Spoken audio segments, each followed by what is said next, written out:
in our next little section here, further on the influences, we look particularly here at the economic consequences.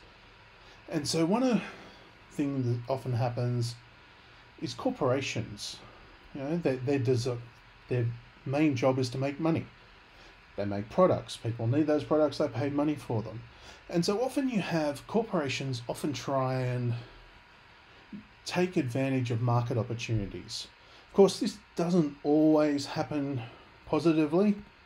One notorious example is Colgate, the well-known oral hygiene company, mainly make toothpaste and products like that, did for some reason decide to try and go into the easy food market.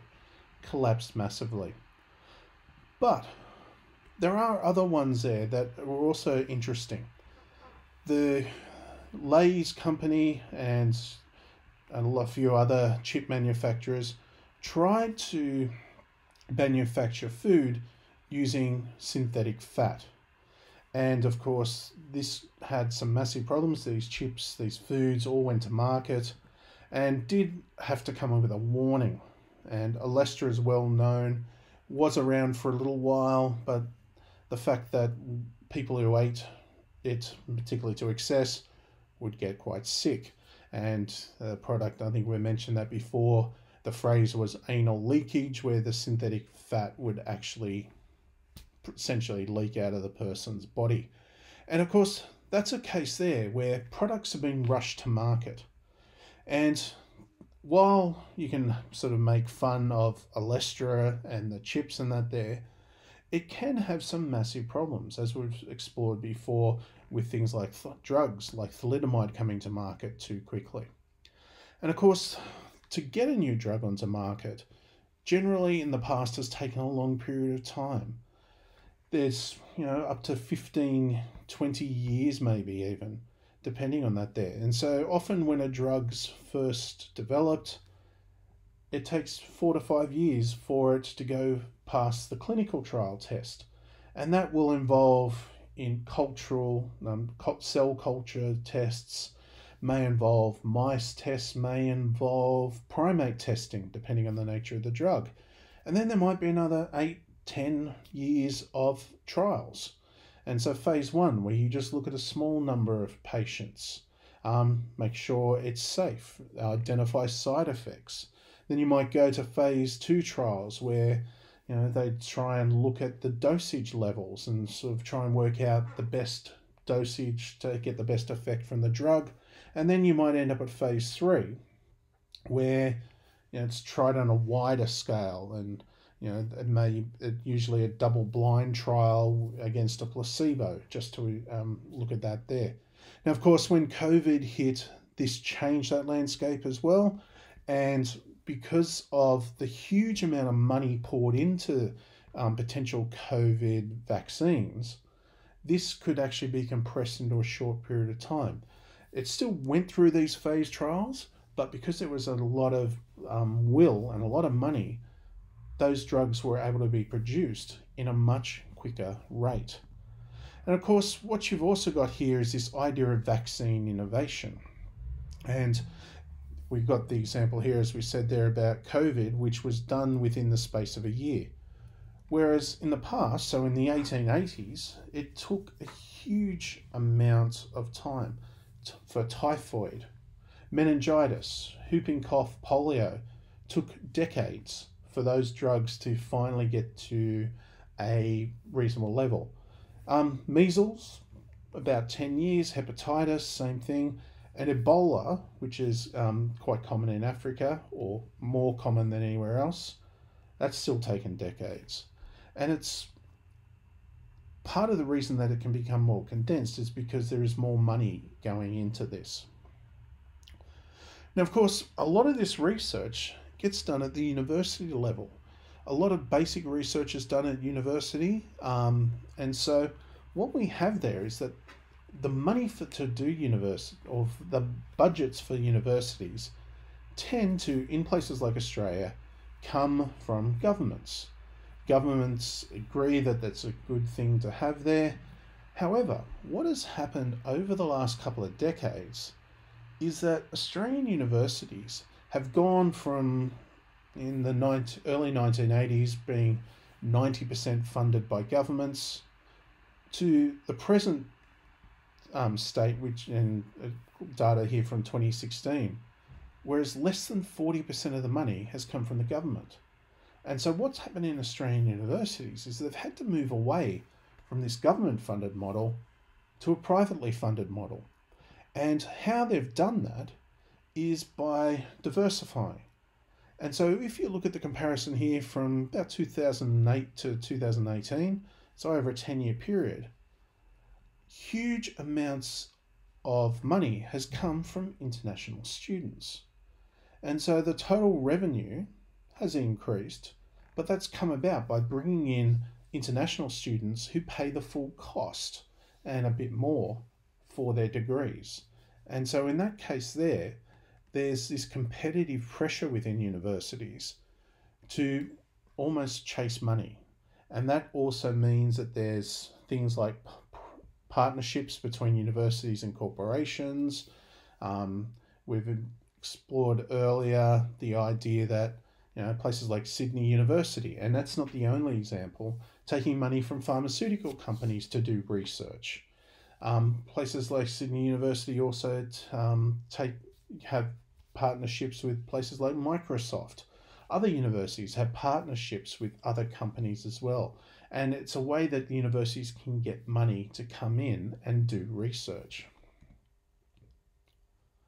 And of course, it can also lead to conflicts of interest. There was a case a while ago where a University of Tasmania academic was sanctioned because she had done some research that showed that there was a problem with logging, and that the logging increased the chance of bushfires and things like that.